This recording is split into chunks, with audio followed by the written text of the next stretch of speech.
प्रातः क्लास चल रहा था 27 जून 1968। चौथे पेज के आदि में बात चल रही थी कितने थोड़े पुरुषार्थ करते हैं और फिर उनमें कितने थोड़े पास होते हैं। उन पास सिर्फ 8 ही निकलते हैं। तो देखो कितनी मेहनत है। अपने से पूछो, हमारी बुद्धि की लाइन क्लियर है? एक बाप के सिवाय और कोई तो याद नहीं आता।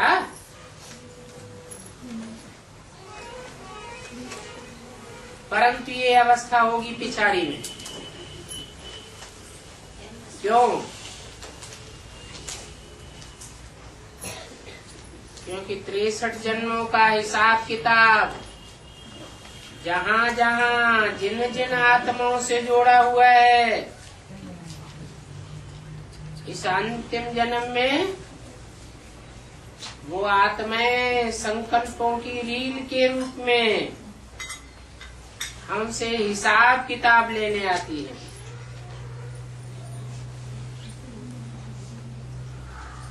इसलिए बोला ये अवस्था पिछाड़ी में होगी, क्योंकि अभी तो बहुत देह अभिमान में रहते हैं।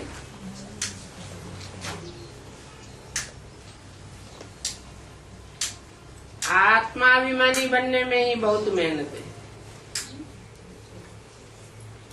घड़ी घड़ी देह बान आ जाता है।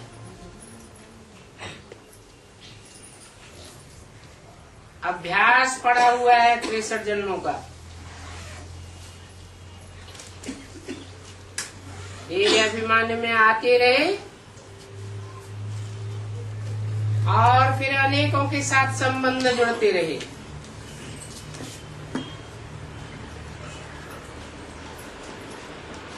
देह अभिमान के कारण ही लटकते चटकते रहते हैं। जो अच्छी अच्छी पक्की बच्चियां हैं वो तो समझती हैं कि हमको तो कोई हाथ भी न लगावे, क्योंकि पतित ख्यालात वाला होगा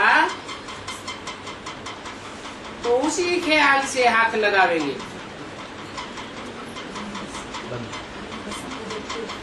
तो समझती हैं ऐसा कोई भी हमको कब टच भी न करे। जो हमारी आत्मा की बैटरी खाली हो जावे। अभी हम तो शिव बाबा के हैं और हम आत्मा हैं। हमारी मन बुद्धि रूपी आत्मा को कोई टच भी न कर सके।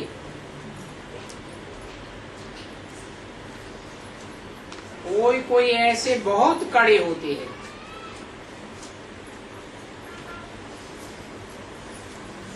तो समझना चाहिए ऐसों को शिव बाबा से बहुत स्नेह है। विकार के कारण ये अबलाएं कितनी मार खाती हैं।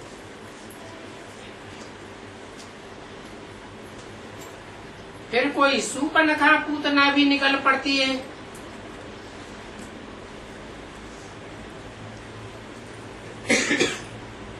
जिनकी अंदर से विकार भोगने की इच्छा होती है, विकार की आस पूरी नहीं होती है तो लड़ाई लगवाई देती है। सूपनखा ने क्या किया? राम की रावण से लड़ाई करवाई थी। पूतनाओं का तो धंधा ही है, जैसा नाम वैसा काम। पूत पवित्र को कहा जाता है, जो पवित्र रहती ही नहीं तो वो भी बड़ा तंग करती है। ये बाबा तो सब बातों का अनुभवी है ना। ये दुनिया है ही वैश्यालय।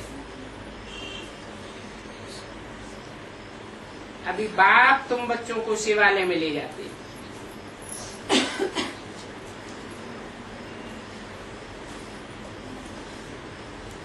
परंतु कब ले जावेंगे? तभी ले जावेंगे जब इस वैश्यालय से तुम्हारा दिल टूट जावे।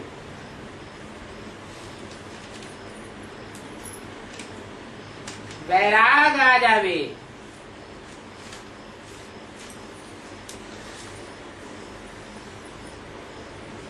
ये तो जरा भी ख्यालात नहीं आना चाहिए। गंदे ख्यालात ही नीचे गिराते हैं, तभी तुम ऊंच पद पा सकते हो। रामानुसार जिन्होंने कल्प पहले ऊंच पद पाया है, उन्हों का पुरुषार्थ भी ऐसा देखने में आता है। बाप बैठ समझाते हैं कि हमने ये रथ कैसा लिया है।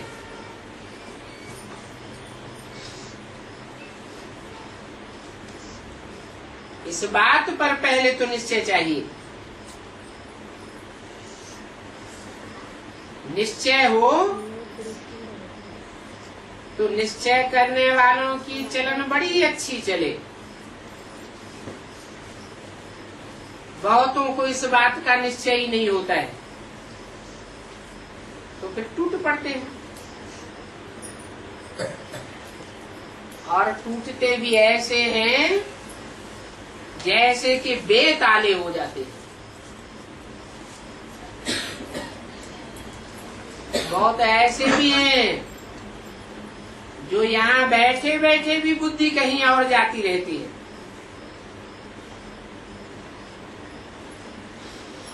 क्योंकि पक्का निश्चय नहीं है। अगर निश्चय बुद्धि हो जाए तो बड़े ही अटेंशन से सुनेंगे। निश्चय बुद्धि बने बगैर कोई पढ़ाई पढ़ नहीं सकता।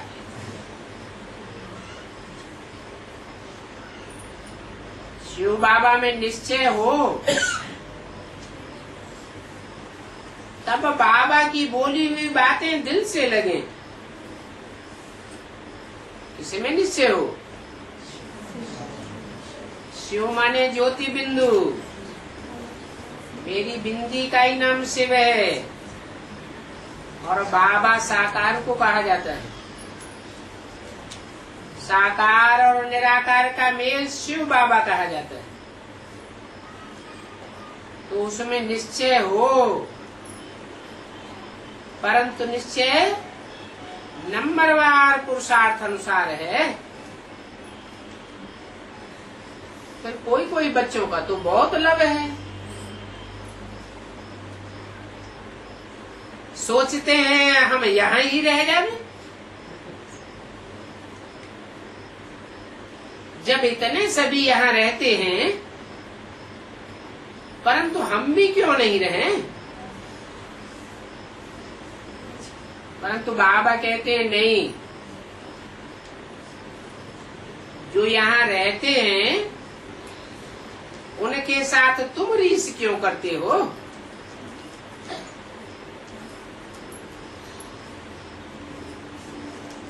जो यहाँ रहते हैं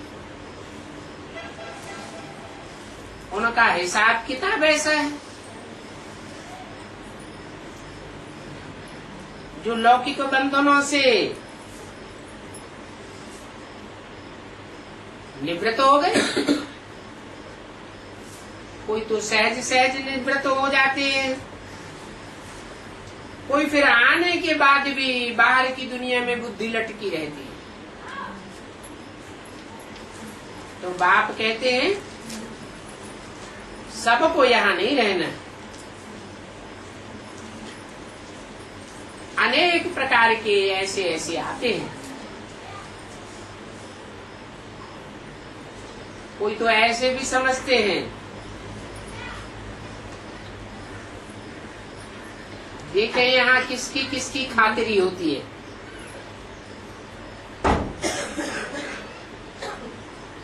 किसको आम मिलता है, किसको नहीं मिलता है, किसको अच्छा भोजन मिलता है, किसको नहीं मिलता है। सोचना चाहिए। भगवान की तो सबके प्रति संभावना होगी,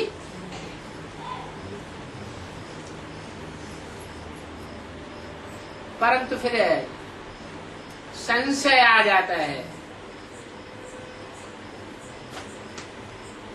ऐसा भगवान तो नहीं हो सकता।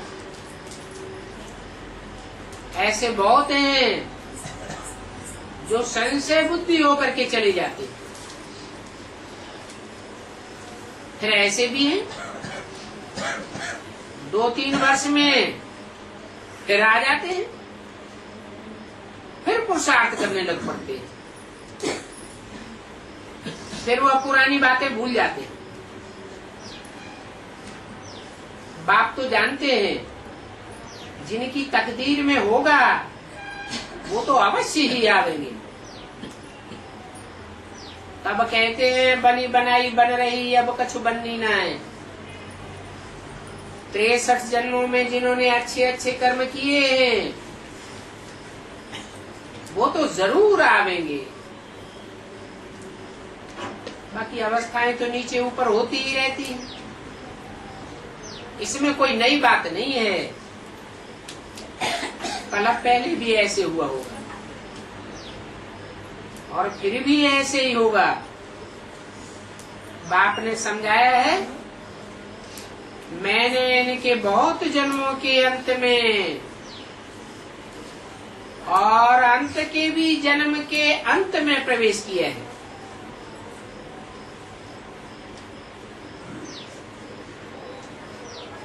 इसकी बात बताइए।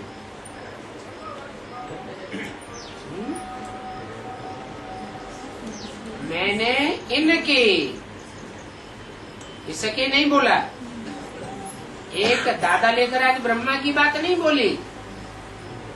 इनके माने 2 आत्माएं हैं बहुत जन्मों के अंत में। बहुत जन्म कितने होते हैं? बहुत में बहुत 84 जन्मों के अंत में और अंत के भी अंत में प्रवेश किया है।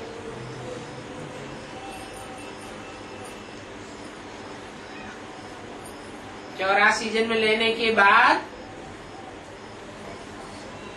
60 वर्ष में वानप्रस्थी अवस्था होती है, तो कहेंगे अंत में प्रवेश किया। 84 जन्मों के अंत में, फिर अंत के भी अंत में, माना ब्रह्मा की 100 साल आयु आई हुई है। जिसमें प्रवेश करते हैं उसका नाम ब्रह्मा रखते हैं। तो जब 100 साल पूरे होते हैं फिर प्रवेश करता हूं, जबकि तमो प्रधान है। परंतु ये अपने को भगवान तो नहीं कहते हैं, तमो प्रधान है, तो कोई भगवान कैसे मानेगा? तो समझाते हैं इनमें भी पढ़ाने वाला बाप है,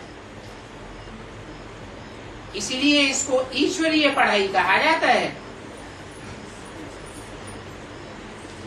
ये पढ़ाने वाले नहीं हैं, रामकृष्ण की आत्माएं पढ़ाने वाली नहीं है। इन्होंने तो 63 जन्म लिए। 63 जन्मों में इन्होंने श्रेष्ठ से श्रेष्ठ शासन किया है, ऐसे तो कोई नहीं कहेगा। क्योंकि शास्त्रों में तो लिखा हुआ है कि श्रेष्ठ से श्रेष्ठ शासन तो नारायण का हुआ।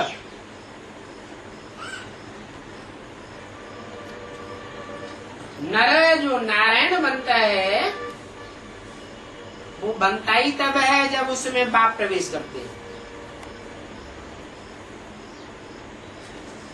तो जो ईश्वर की पढ़ाई पढ़ते हैं वो देवता बनते हैं।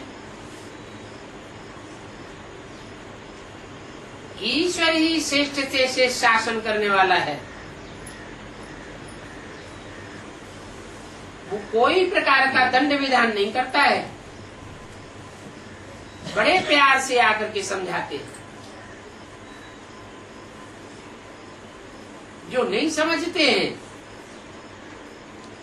वो तो बाकी ऐसे हैं जैसे जट, देवताओं के आगे जाकर के उनकी महिमा करते रहते हैं। आप सर्वगुण संपन्न हो, 16 कला संपूर्ण हो, मैं भिखारी हूँ, पापी हूँ, चरिया खरिया हूँ। अभी बाप कहते हैं तुम जो भी हो, परंतु अभी तो मैं तुमको इन लक्ष्मी नारायण जैसा बनाता हूँ, तो मेरी श्रीमत पर चलो। ये तो जानते हैं कि कल पहले जैसी राजधानी स्थापन हुई है वैसी ही नंबरवार राजधानी स्थापन होगी। राजधानी में तो सब प्रकार के चाहिए, राजा भी चाहिए, रानी भी चाहिए, ऊंचे ऊंचे पदाधिकारी भी चाहिए जिन्हें राज्य अधिकारी कहा जाता है। भले राजा तो नहीं होते हैं, परंतु अकेला राजा राजा ही चलाता है क्या? सहयोग में राज्याधिकारी भी तो होते हैं ना। फिर प्रजा में भी नंबरवार होते हैं, कोई फर्स्ट क्लास प्रजा, कोई सेकंड क्लास प्रजा, कोई थर्ड फोर्थ क्लास। तो जैसी पहले राजधानी हुई है स्थापन कल पहले, वैसी ही राजधानी स्थापन होगी। तुम भी यहाँ पुरुषार्थी हो और यह भी पुरुषार्थी है। ये ब्रह्मा तो कहते हैं क्या?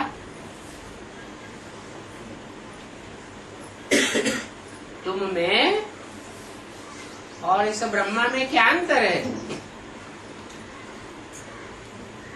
ये ब्रह्मा तो कहते हैं मेरे में कोई ताकत है ही नहीं, मेरे से भी जास्ती ताकत तो इन बच्चों में है। कैसे?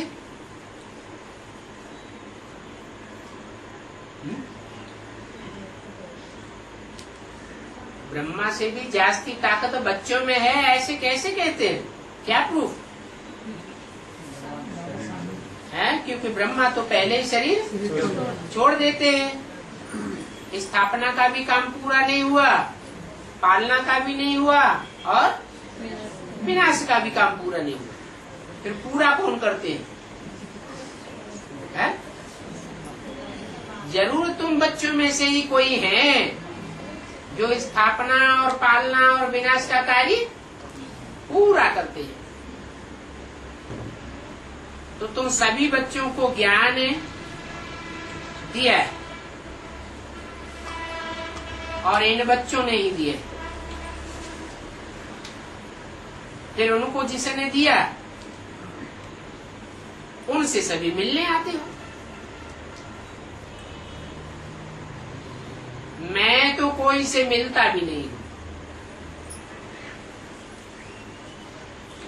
क्योंकि इतने सभी बच्चों को तो तुमने ही लाया है ना। जो सच्चे मददगार हैं वो ही उच्च पद पावेंगे।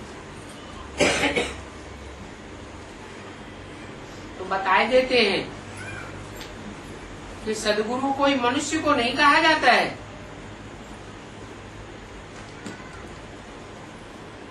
गुरु और सदगुरु, गुरु तो मनुष्य हो सकते हैं, लेकिन सदगुरु सिर्फ एक ही होता है, और वो भी कोई मनुष्य नहीं हो सकता। मनु की औलाद को मनुष्य कहा जाता है। माना मनुष्य अगर सदगुरु हो, फिर उसका तो मन चलायमान बना रहेगा, फिर उसको कौन मानेगा? अभी तुम जानते हो, तुमको तो सदगुरु पढ़ाते हैं, और वो सदगुरु निराकार है।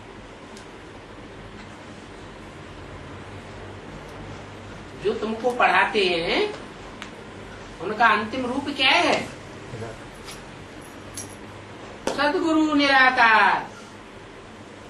वही निराकारी है, निर्विकारी है, निरहंकारी है। तो यह नहीं पढ़ाते हैं।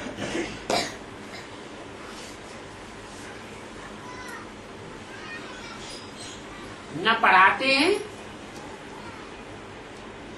न अपन को गुरु कहते हैं। जो अपन को सदगुरु कहलाते हैं वो तो महान भ्रष्टाचारी हैं।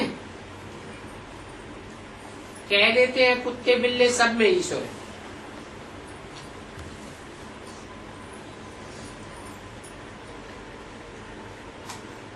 अगर सब में ईश्वर है तो सबको श्री श्री क्यों नहीं कहते? कह देते हैं ठिक्कर भीतर सब में परमात्मा है। तो पूछना चाहिए, अच्छा तुम कुत्ते बिल्ले ठिक्कर भीतर को याद करते हो क्या?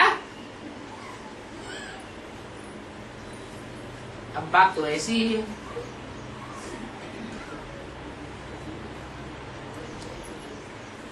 जड़त्व को याद करते रहते हैं, चैतन्य तो उनमें होता ही नहीं। कितनी मूर्खता है। तब बाप कहते हैं ये बड़े से बड़े असुर हैं, और ऐसे असुरों पर फिर असुर लोग ही फिदा होते हैं।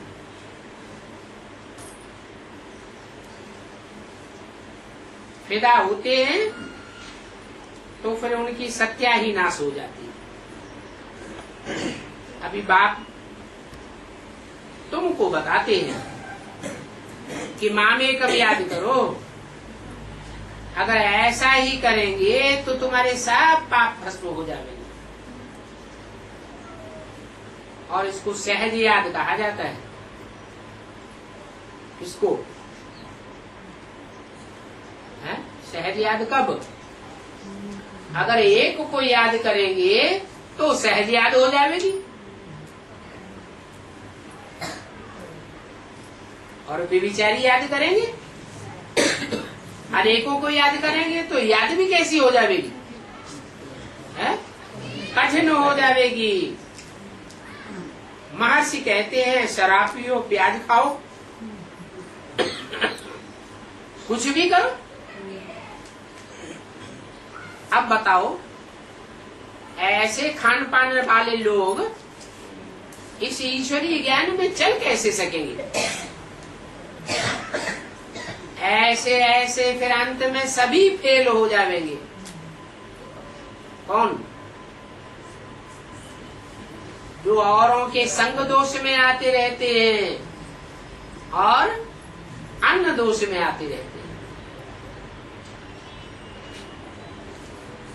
उनका क्या हाल बताया? सभी फेल हो जाएंगे। तुम तो ब्रह्मा कुमार कुमारी हैं, और कुमार कुमारियां तो वही कहे जाते हैं जो पवित्र होते हैं। कुमारी जीवन पवित्र होता है ना, पवित्रता में ही अच्छी पढ़ाई होती है।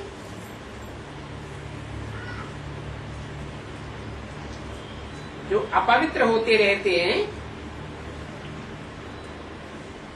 उनको पवित्रता का ख्याल भी नहीं आता है। तो तुम बच्चों की दृष्टि कहीं भी नहीं जानी चाहिए। बाप कहते मीठे मीठे बच्चों, तुम पत्थर बुद्धि इंसॉल्वेंट बन पड़े हो, अभी फिर से सॉल्वेंट बनो। तुम यहाँ आए ही हो विश्व का मालिक बनने के लिए, और वो विश्व का मालिक तुमको अभी फिर बनना है। ये पक्का निश्चय चाहिए। अच्छा बच्चों को गुड मॉर्निंग और नमस्कार।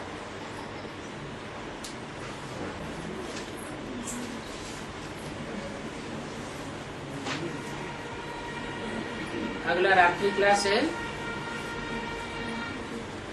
27 जून 1968।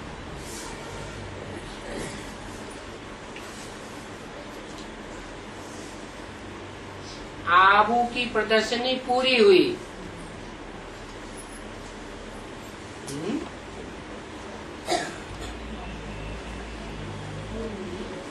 अब प्रदर्शनी नहीं होनी है क्या? प्रदर्शनी भी दो तरह की होती है।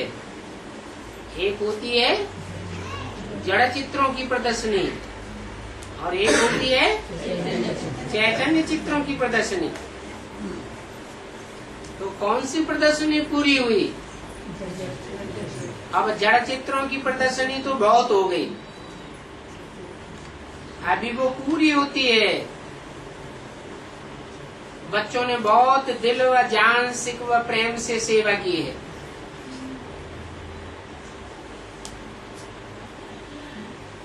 पतित दुनिया को पावन बनाने में तुम मेहनत करते हो क्या?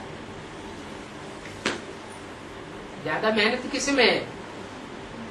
जड़ चित्रों की प्रदर्शनी करने में मेहनत है या चैतन्य चित्र बना करके प्रदर्शन करने में मेहनत है? तो तुम बच्चों को पतित दुनिया को पावन बनाने में मेहनत लगती है। उस मेहनत में पवित्रता है। फर्स्ट बुलाते भी हैं, हे पतित पावन आओ। फिर आकर के क्या करें? आकर के पावन बनाओ। आकर के क्यों? बिना आए पावन नहीं बना सकते। ब्रह्मा के तन में आके पढ़ा के चले जाएं, ज्ञान तो मिल ही गया, फिर बच्चे पावन बनते रहे। ऐसे नहीं हो सकता क्या है? हो सकता है।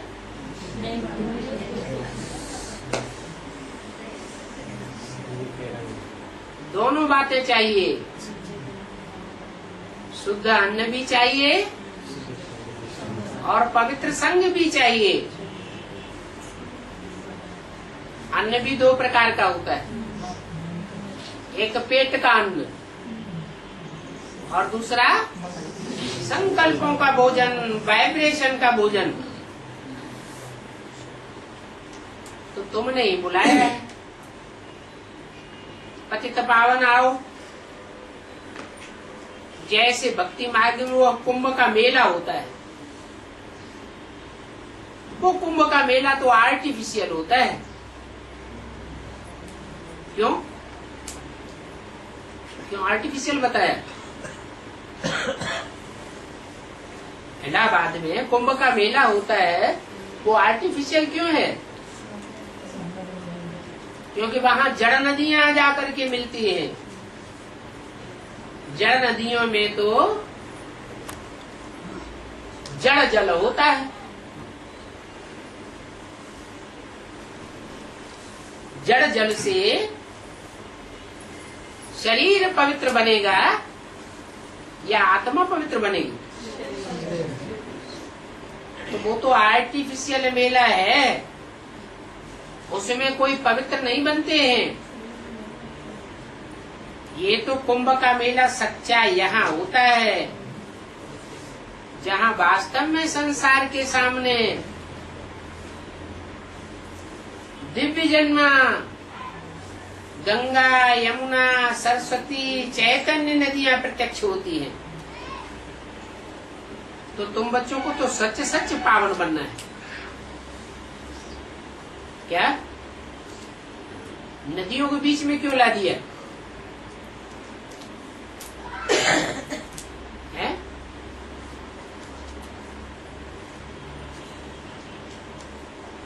अरे भगवान से पति से पावन बनना है या नदियों से पति से पावन बनना है? भगवान से बनना। लेकिन भाव भगवान जो आता है वो पुरुष तन में आता है या स्त्री चोले में आता है? और पुरुषों को सबको बताई दिया दुर्योधन दुशासन। तो दुर्योधन दुशासनों के मुख से जो सुना हुआ ज्ञान है उससे पावन बनेंगे क्या है? मान लो किसी पुरुष में, ब्रह्मा में या शंकर में शिव भगवान ने प्रवेश किया। शिव तो ज्ञान की बातें ही सुनावेंगे। फिर जिस तन में, पति तन में प्रवेश करते हैं उस मुख के, उस दृष्टि के वाइब्रेशन अपना काम नहीं करेंगे है? श्रद्धा के अनुसार काम जरूर करेंगे। जैसे ब्रह्मा के लिए बोला किसकी गोद में आते हो, तो जिन बच्चों की अपनी भावना में था कि हम तो शिव बाबा की गोद में आए हैं, तो उनको कहा पास। और जिनकी बुद्धि में रहा हम ब्रह्मा बाबा की गोद में आए हैं, तो हो गए फिर। तो ऐसे निश्चय बुद्धि कि मुकद्दर में ही परमात्मा बाप आया हुआ है और सदैव निश्चय बुद्धि रहे, ऐसे कितने होंगे? है? तो बाकी सब फेल हो जाते हैं क्या? इसलिए बताया कि पतित पावनी नदियां गाई हुई है शास्त्रों में, भक्ति मार्ग में।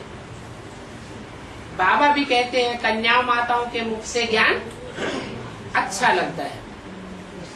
नहीं तो ऐसे क्यों कहा कि माताएं ही स्वर्ग का द्वार खोलेंगी? क्यों नहीं कहा पुरुष भी स्वर्ग का द्वार खोलेंगे? है? क्यों नहीं कहा? क्योंकि माताओं में भावना जास्ती होती है। तो तुम बच्चों को तो सच सच पावन बनना है, और पावन बनना ही है नई दुनिया के लिए। वो तो सभी भक्ति मार्ग है। ये तो पावन बनने का एक ही अंतिम जन्म है।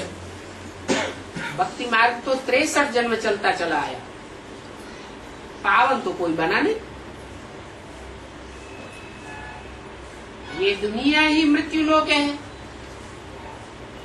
अभी मृत्यु लोक का अंत होता है और अमर लोक की क्या आदि होती है। तो पहले सूक्ष्म में मृत्यु लोक खलास होगा, अमर लोक आवेगा, या स्थूल में आवेगा? सूक्ष्म में कैसे? पहले तो बच्चे निश्चय बुद्धि बने। जो अटल निश्चय बुद्धि बनेंगे, समझो उनकी मृत्यु नहीं होती। बाप में अनिश्चय आया, मानो क्या हो गया? मर गया। और बाप में निश्चय अटल बना रहे तो क्या कहेंगे? मरा हुआ कहेंगे? नहीं, जीवित कहेंगे। तो अभी इस मृत्यु लोक को तुम अमर लोक बना दो। ये तो तुम समझते हो, क्योंकि अमर लोक में जाने का पुरुषार्थ करते हो। जो मृत्यु लोक में जाने वाले हैं वो तो अनिश्चय बुद्धि हो जाते हैं, बाप से कनेक्शन नहीं रखते। अभी तुम तो बाप के पास आते हो ना, तो निश्चय बुद्धि हो तब आते हो, या निश्चय बुद्धि होंगे तो आएंगे? निश्चय बुद्धि है। तुम ही सत्य के आदि मध्य अंत को जानने वाले हो। दुनिया तो इन बातों को जानती ही नहीं है कि अभी कलयुग का अंत है, पाप की दुनिया का अंत है। बच्चे तो जानते हैं ये पुरुषोत्तम संगम युग है। पुरुष रूपी जो आत्माएं हैं, उन आत्माओं में जो उत्तम से उत्तम पार्ट बजाने वाली आत्माएं हैं, वो अभी प्रत्यक्ष होने वाली है। इसलिए ये पुरुषोत्तम संगम युग है। और जो युग हैं, उनके मेल को पुरुषोत्तम संगम युग नहीं कहेंगे। जैसे सत्युग त्रेता का मेल है, त्रेता द्वापर का मेल है, द्वापर कलयुग का संगम है, उसको पुरुषोत्तम युग नहीं कहेंगे, क्योंकि उत्तम से उत्तम आत्माओं की माला रूपी संगठन वहाँ प्रत्यक्ष ही नहीं होता। अभी तो वो माला सारे संसार के बीच में प्रत्यक्ष होने वाली है। और दूसरे युगों के जो संगम है, उनमें तो कलाएं ही कम होती जाती है। और यहाँ तो जो बच्चे अच्छा पुरुषार्थ करते हैं, वो चढ़ती कला तेरे बहाने सर्व का भला करने में लग जाते। उनकी ये निशानी है, वो अपनी परवाह नहीं करेंगे। क्यों? क्योंकि निश्चय बुद्धि होने के आधार पर उनकी बुद्धि में रहता है क्या कि पाना था सो पा लिया।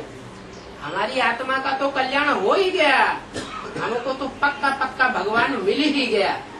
हमारा कल्याण कोई दुनिया में कर ही नहीं सकता। अभी तुम जानते हो कलयुग के बाद सतयुग आना है, इसलिए पुरुषोत्तम संगम युग तो जरूर चाहिए। सतयुग में होते हैं पुरुषोत्तम। क्या? कौन से सतयुग में? सतयुग आदि में या सतयुग अंत में? वो ही सच्चा सतयुग कहेंगे, संपूर्ण सतयुग कहेंगे। मनुष्य जानते हैं कि देवी देवताएं हैं उत्तम। देवी देवताएं उनको ही कहा जाता है जो पूरे 84 जन्म लेते हैं। कम जन्म लेने वालों को देवी देवता नहीं कहा जाता। सतयुग के दूसरे जन्म में जन्म लेने वाली आत्माएं उतरेंगी या नहीं उतरेंगी? है? उतरेंगी। तो उनको देवी देवता धर्म की आत्माएं कहेंगे, है? कहेंगे या नहीं कहेंगे? उनको इसलिए नहीं कहेंगे कि वो द्वापर युग से जाकर दूसरे धर्मों में कन्वर्ट हो जाएगी। आत्मा तो है, लेकिन कच्चा पुरुषार्थ किया है, इसलिए दूसरे धर्म में कन्वर्ट हो जाने वाली आत्माएं हैं। पूरी 16 कला संपूर्ण नहीं बनती। तो जो कनिष्ठ हैं, उनको नमन नहीं करते।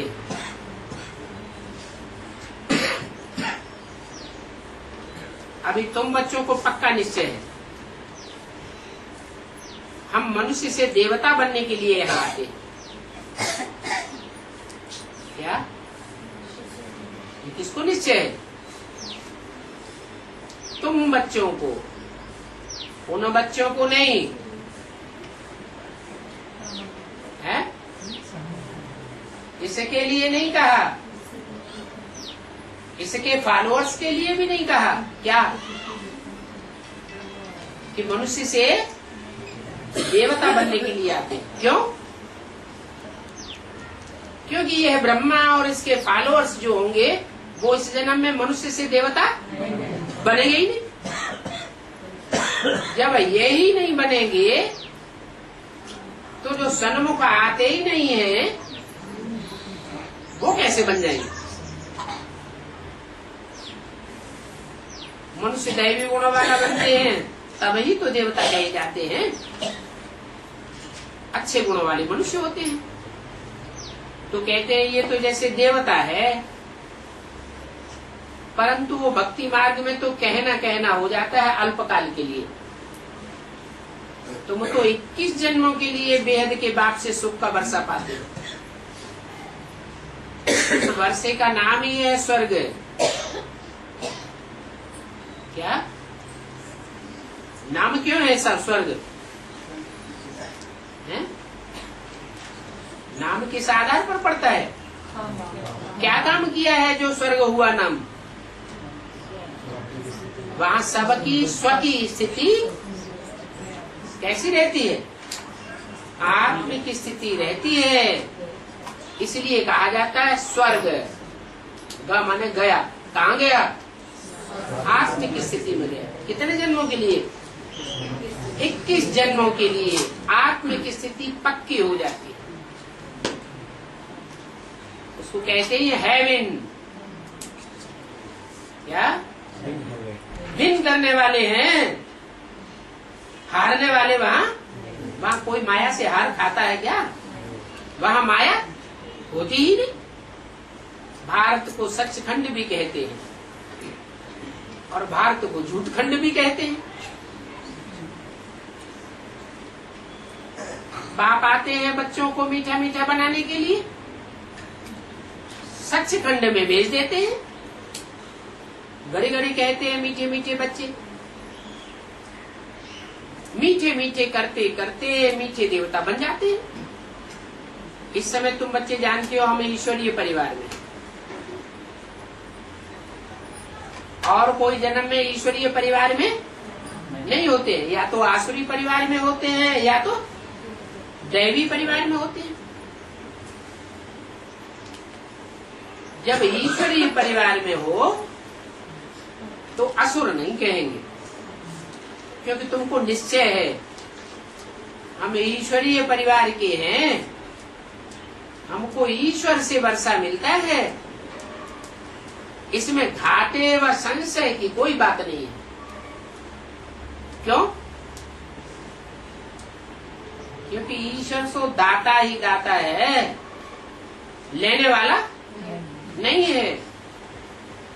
परंतु माया बच्चों को संशय में ला देती है, इसलिए युद्ध चलती है। और युद्ध काय का चलता है? संशय और निश्चय का युद्ध चलता है। संशय आता है ना इस बात पर है? इस बात पर संशय आता है खास है? अरे ये बाप है या नहीं है? जब बाप ही नहीं है तो जो ज्ञान सुनाया वो भी झूठा हो जाता है। आत्मज्ञान भी झूठा हो जाता है। अपने ऊपर भी निश्चय नहीं रहता, बाप के ऊपर भी निश्चय नहीं रहता, और ड्रामा के ऊपर भी निश्चय उड़ जाता है। तो देखो कैसी माया की लड़ाई चलती है। वो है रावण संप्रदाय। कौन है? जो घड़ी घड़ी संशय में आते रहते हैं। और तुम हो राम संप्रदाय। बच्चों को ये निश्चय है ये तो पुरानी दुनिया है, पुरानी चीज खलास हो जाती है। खलास होने वाली बुद्धि को, दुनिया को बुद्धि से निकालना है। तो अभी तुमको पुरानी दुनिया से वैराग आता है? ये प्यार आता है। महल बनावे, नया मकान बनावे, शादी करें, परिवार बढ़ावे, बच्चे पैदा करें, शान शौकत से रहें। दुनिया की चलन याद आती है या दुनिया और दुनिया की परंपराओं से वैराग आता है? अभी तो तुमको वैराग आता है। इन सब बातों को बुद्धि से निकालना है। सारी पुरानी दुनिया से वैराग, नई दुनिया से प्यार है, परंतु हद का वैराग नहीं चाहिए। तुम्हारा तो बेहद का वैराग है, बेहद का संन्यास है। बुद्धि में है ये पतित पुरानी दुनिया है, हमको तो नई दुनिया में जाना है।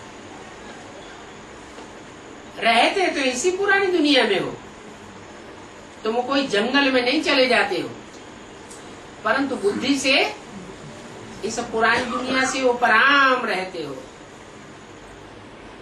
बाप की पढ़ाई ही ऐसी है, तो तुम बच्चों को तो रहने के लिए नई दुनिया ही चाहिए है।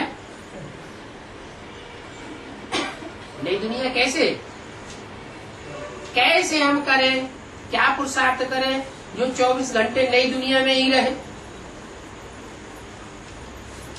पुरानी दुनिया में अनुभूति ना हो है? अगर देह समझेंगे तो देह तो कहाँ खत्म होनी है, किसी पुरानी दुनिया में खत्म होगी।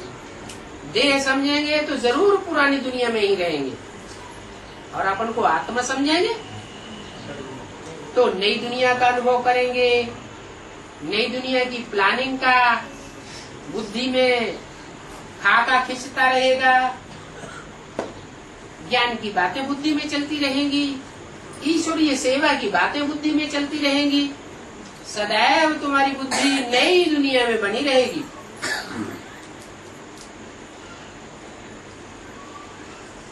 तो तुमको तो रहने के लिए नई दुनिया ही चाहिए।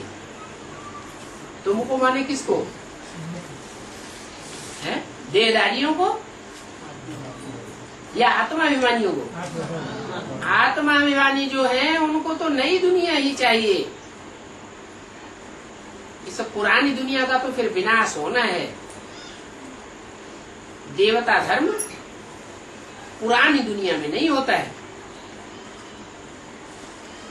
तो बाबा मीठे मीठे बच्चों को घड़ी घड़ी सावधान करते रहते हैं। कहा बच्चों को माया संशय में न गिरा देवे।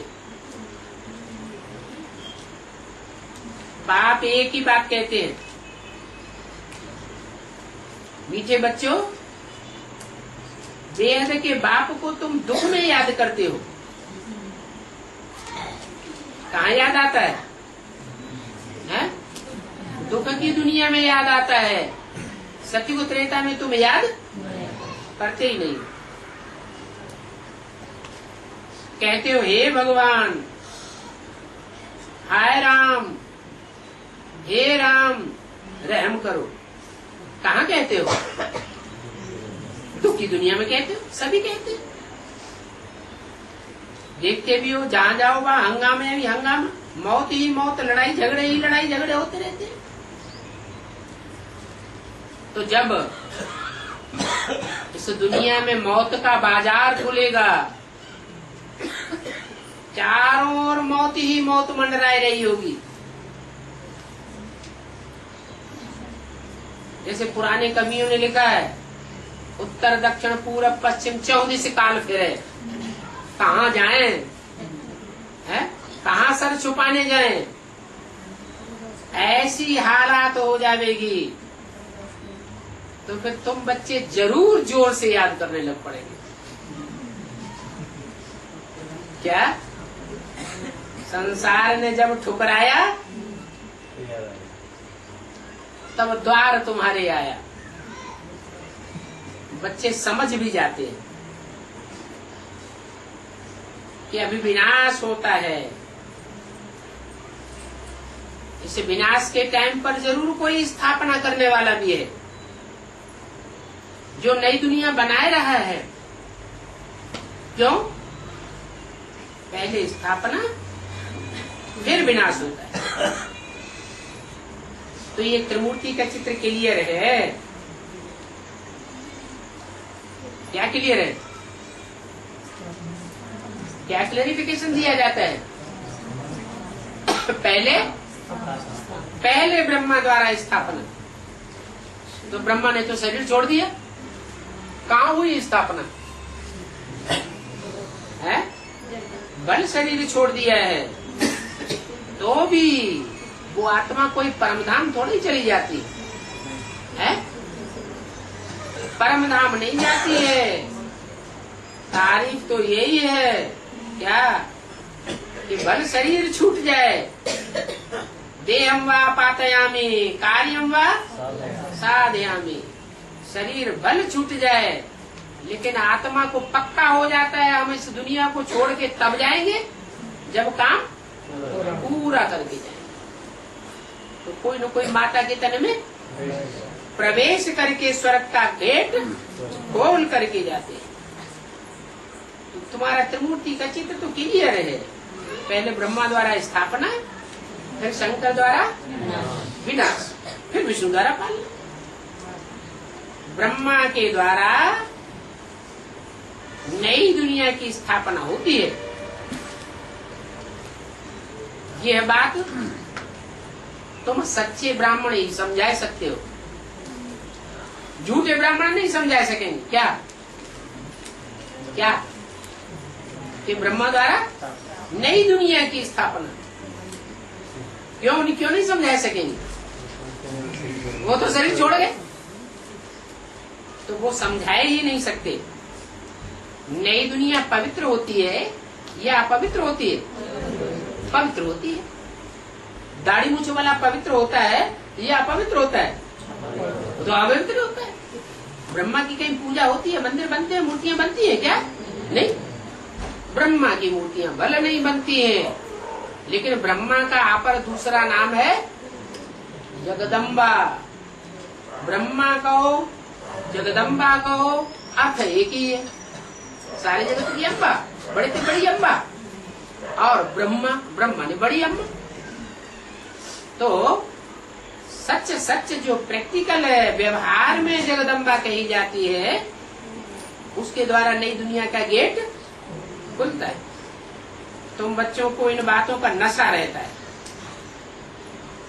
हम तो नई दुनिया की स्थापना में सहयोगी हैं, प्रैक्टिकल में हम सहयोगी हैं। जो और बच्चे हैं वो थोड़ी ऐसा समझते हैं। दुनिया में जो लड़ाई लड़ते हैं, जो रैयत लड़ाई लड़ती है, अपने अपने राजा के लिए लड़ती है। ऐसे ही तो होता है दुनिया में। और हमारा तो कोई राजा है या नहीं है? हमारा कोई राजा है? हमारा तो कोई राजा है ही नहीं। हाँ, हमको जो रास्ता बताते हैं हम उनके मददगार जरूर हैं। अभी तुम पुजारी से पूज्य देवता बन रहे हो। पुजारी को असुर और पूज्य को देवता कहा जाता है। पुजारी को असुर क्यों कहा? पूजा करने वाला आत्मा की पूजा करता है या देह की पूजा करता है? और देह भी चैतन्य नहीं, जड़ देह की पूजा करते रहते हैं। अभी तुम पुजारी नहीं हो, तुम तो पूज्य देवता बन रहे हो। पूज्य देवताओं के आगे पुजारी असुर जाते रहते, और तुम तो बाप के पास आते जो सदैव पूज्य है। सतयुग में तो पूजा और पुजारी की बात होती नहीं। सतयुग में पुरानी दुनिया की भी कोई नॉलेज नहीं होती। अभी तुम संगम करो, तुम पुरानी दुनिया और नई दुनिया को अच्छी रीति जानते हो। भक्ति में तो सब झूठ ही झूठ है। उनको कहा जाता है रावण राज्य। जानते हो, एक दो में लड़ते रहते हैं, असुर हैं। जो असुर होते हैं, निर्धन के होते हैं, आर्फन होते हैं, वो उनकी निशानी क्या होती है? लड़ाई झगड़ा। यहाँ भी अगर कोई आपस में लड़ते हैं, हाथापाई करते हैं, या वाचा से लड़ाई लड़ते हैं, या वाइब्रेशन से भी लड़ाई लड़ते हैं, संकल्पों की लड़ाई भी तो होती है ना। तो क्या समझना चाहिए अपन को? है? अभी हम बाप को भूले हुए हैं। बाप को हमने पहचाना नहीं है। कि बाप आया हुआ है दूध को दूध और पानी का पानी करने के लिए, फिर हम क्यों लड़ाई लड़े? जब बाप ही सब कुछ करने के लिए आया हुआ है, सच्चाई के लिए लड़ाई लड़ने के लिए आया हुआ है, तो हमें लड़ाई लड़ने की दरकार है नहीं। बाबा हमको वर्षा दे रहे हैं तो हमको लग जाता है, जिनका लाभ नहीं जाता है, जो लड़ते झगड़ते रहते हैं, वो तो बाप को जानते ही नहीं है। वो तो निराकार को बाप मानते हैं। क्या? तो किसको मानते हैं? निराकार को बाप मानते हैं, भगवान मानते हैं। अब निराकार को लव कैसे करेंगे? है? हाँ, निराकार को लव तब ही कर सकते हैं जब साकार में आवे। साकार के द्वारा ही स्नेह प्यार होता है। निराकार बिंदु से स्नेह की कोई बात और दुश्मनी की, लव की भी कोई बात नहीं और दुश्मनी की भी कोई बात निराकार के साथ नहीं होती है। और तुम बच्चों का है भी रूहानी लव। रूह अपने सुप्रीम बाप को याद करती है, रूहानी बाप पढ़ाते हैं। ये बातें कोई शास्त्रों में भी नहीं है, तुम पढ़ते रहते हो। और भगवान के महावाक्य तुम नोट करते रहते हो, तो तुम जानते हो कि हम कोई पूजा थोड़ी ही करते हैं। तुम तो मूर्तियों को और शास्त्रों को जो मनुष्यों के द्वारा बनाए हुए हैं, उनको तुम ऐसे ही फेंक देते हो। है? फेंक देते हो, संभाल के रखते हो? है? फेंक देते हो। ये तो पढ़ाई है, इनको कहा जाता है महावाक्य। ये महावाक्य दिल में धारण करने होते हैं और धारणा करने के लिए नोट करते हैं। धारणा हुई, पद मिल गया, फिर नोट क्या करेंगे? 27 जून 68 की रात्रि क्लास का दूसरा पेज। अभी तुम सुनते हो, फिर ये प्राय लोप हो जाता है। बाप ही आकर के कल्प कल्प हमको पढ़ाते हैं और पद भी प्राप्त कराते हैं पढ़ाई के अनुसार। ये कोई बड़ी बात नहीं है कितना सहज ज्ञान। और उस पढ़ाई में तो माथा ही फिर जाता है। ये तो बहुत सहज पढ़ाई है। बाप को और षष्ठी के चक्र को जानना है और करना क्या है? ये तो पढ़ाई हुई। बाप को जाना और ड्रामा को जाना, ये तो पढ़ाई की बात हुई। और करना क्या है? अरे कुछ प्रैक्टिकल भी करना है। क्या करना है? सब भूल गए, प्रैक्टिकल भूल गए। और पवित्र रहना है। करना क्या है? पढ़ाई का तंत्र क्या है? किसी लिए पढ़ाई जा रही? पवित्र रहने के लिए। अपन को आत्मा समझते रहेंगे तो देहभान उड़ जाएगा, आत्मा पवित्र बन जाएगी। ये शरीर पहले था क्या? है? पहले ये शरीर था? कहाँ था? अरे पहले ये शरीर था? नहीं था। कहाँ था फिर? शरीर परम धाम में था।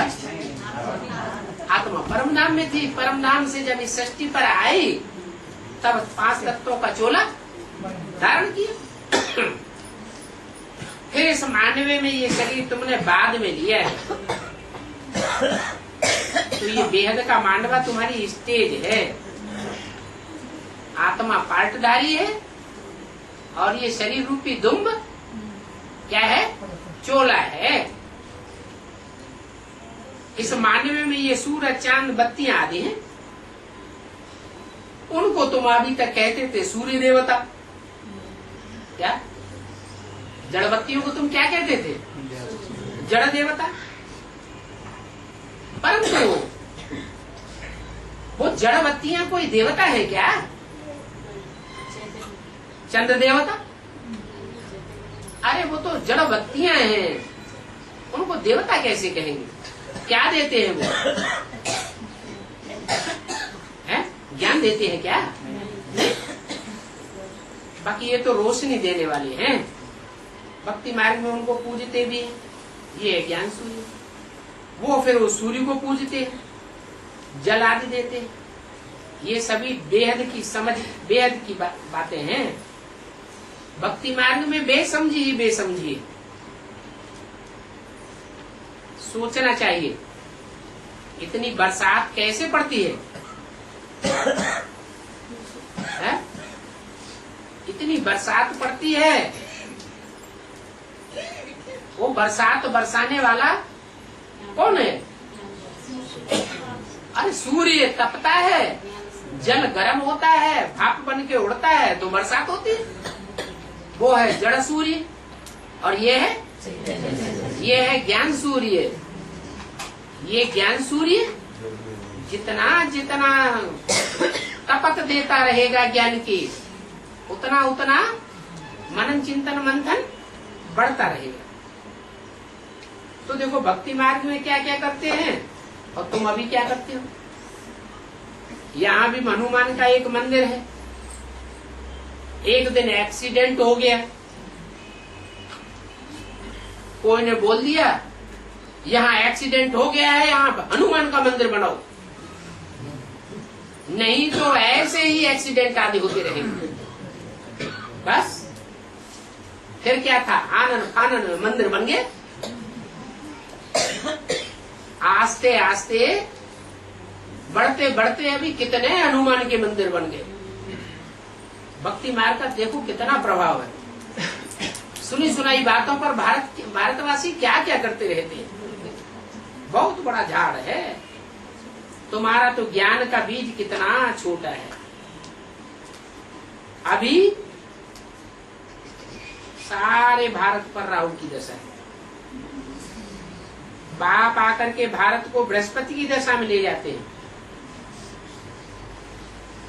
बच्चे जो भी आते हैं, कोई भी बात दिल में हो तो जरूर बाबा से पूछेंगे, परंतु बाबा के सामने आके आते आते प्रश्न ही उड़ जाते हैं। क्या बच्चे पीछे से सोचते हैं हम बाबा से ये पूछेंगे, वो पूछेंगे, ऐसे पूछेंगे, वैसे पूछेंगे, और सामने आकर सारे प्रश्न उड़ जाते हैं। ऐसे क्यों होता है? बेहद के बाप से बेहद का वर्षा तो तुमको जरूर मिलेगा। फिर उसमें चाहिए दैवी गुण, पवित्रता, और कोई बात नहीं है।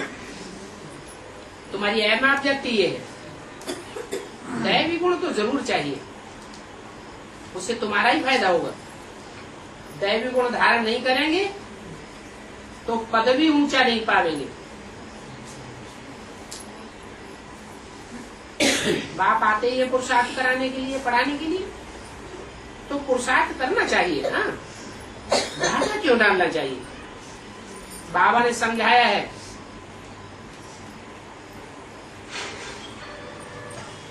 कि अभी विनाश होता है, बच्चों को विनाश से पहले ही सभी कुछ दे जावे। क्या दे जावे? ज्ञान का जो भी, पढ़ाई का जो भी जिसको वर्षा लेना है, पढ़ाई के आधार पर जो भी पढ़ाई पढ़ने के बाद पद मिलता है, पढ़ाई के आधार पर ही तो मिलता है। तो बाप कहते हैं बच्चों को जल्दी जल्दी पूरा दे जावे, परंतु अभी मौत तो आया नहीं, इसलिए सब अज्ञान की नींद में सोए पड़े हैं। क्योंकि विनाश काले विपरीत बुद्धि है ना।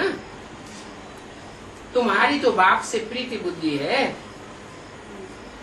बाप तुमको दिल से प्यार करते हैं, तुम भी बाप को प्यार करते हो।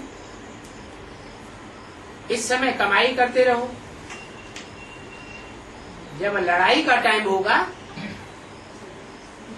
फिर तो लड़ाई में बुद्धि जाएगी या कमाई में बुद्धि जाएगी?